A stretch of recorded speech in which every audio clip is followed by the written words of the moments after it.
अब आज का हमारा टॉपिक है माइटोकॉन्ड्रिया। क्या टॉपिक है? माइटोकॉन्ड्रिया। माइटोकॉन्ड्रिया की डिस्कवरी सबसे पहले कोलिकर ने की थी। किसने की थी? कोलिकर।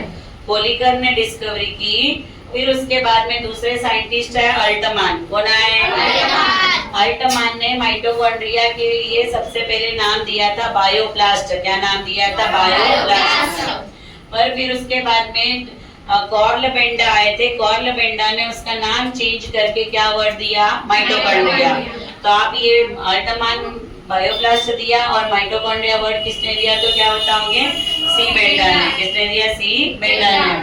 फिर उसके बाद में माइटोकॉन्ड्रिया का फंक्शन क्या है, किस काम में आता है? तो देखो, हम जो भी खाना खाते हैं, खाने का होता है डाइजेशन। खाने का क्या होता है? डाइजेशन। खाने के डाइजेशन के बाद में बनता है ग्लूकोज। क्या बनता है बेटा? ग्लूकोज। उस ग्लूकोज का हम यूज करते हैं रेस्पिरेशन में। किसमें करते हैं? रेस्पिरेशन। रेस्पिरेशन में क्या करेंगे? फूड का ऑक्सीडेशन। फूड का क्या होगा? और फूड के ऑक्सीडेशन से एनर्जी बनेगी। क्या बनेगी? एनर्जी। तो फूड का ऑक्सीडेशन होना और एनर्जी बनाना, इस प्रोसेस को बोलते हैं रेस्पिरेशन। क्या बोलेंगे? रेस्पिरेशन। और ये कहाँ पर हो रहा है? माइटोकॉन्ड्रिया में। कहाँ हो रहा है? और इसीलिए हमने माइटोकॉन्ड्रिया को बोला power house of the cell. क्या बोला बेटा? Power house of the cell. फिर इसके बाद में हम देखे कभी, अब भाई फूड का ऑक्सीडेशन हुआ तो एनर्जी बन गई। क्या बन गई बेटा? एनर्जी। इस एनर्जी से हम बना लेते हैं एटीपी। क्या बनाते हैं? एटीपी। एटीपी का पूरा नाम होता है एडिनोसिन ट्राइफॉस्फेट। एटीपी का पूरा नाम क्या है? Adenosine triphosphate. तो इसी को अपन बोलते हैं energy currency of the cell. क्या बोलेंगे? Energy currency of the cell. फिर उसके बाद में, वैसे 9th में स्ट्रक्चर रेयरली पूछते हैं, पर हम स्ट्रक्चर भी देख लेते हैं कि माइटोकॉन्ड्रिया के सराउंडेड में कितनी मेम्ब्रेन है? डबल। 2 मेम्ब्रेन है। बाहर वाली मेम्ब्रेन तो एकदम प्लेन है। कैसी है बेटा? प्लेन।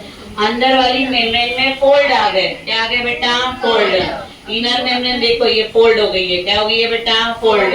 फोल्ड होने से सरफेस एरिया बढ़ जाता है। क्या बढ़ जाता है? जिससे कि रेस्पिरेशन की प्रोसेस की इफिशिएंसी इंक्रीज हो जाती है। मतलब रेस्पिरेशन की प्रोसेस बढ़ जाती है। तो ये अंदर जो फोल्ड आ गए हैं, इन फोल्ड को क्या बोलोगे? क्रिस्टी। क्या बोलोगे? क्रिस्टी। फिर क्रिस्टी में टेनिस के रैकेट के जैसे स्ट्रक्चर है। कैसे स्ट्रक्चर है? टेनिस के रैकेट के जैसे। उन स्ट्रक्चर को क्या बोला बेटा? F1 particle. क्या बोला? F1 particle. अब वैसे तो डीएनए न्यूक्लियस में होता है। कहाँ होता है? न्यूक्लियस। पर माइटोकॉन्ड्रिया में भी खुद का डीएनए है। माइटोकॉन्ड्रिया में भी क्या है? खुद का डीएनए। और माइटोकॉन्ड्रिया में खुद का क्या होता है? राइबोसोम। क्या होता है? राइबोसोम। इसीलिए माइटोकॉन्ड्रिया को हम बोलते हैं सेमी ऑटोनोमस। क्या बोलते हैं? Semi autonomous. इसके अलावा माइटोकॉन्ड्रिया का जो लिक्विड होता है, इस लिक्विड को बोलते हैं मैट्रिक्स। क्या बोलते हैं बेटा? मैट्रिक्स। तो माइटोकॉन्ड्रिया के लिए सबसे बेस्ट तुम ये याद रखना पहले कि इसको हम क्या बोलते हैं? Power house of the cell.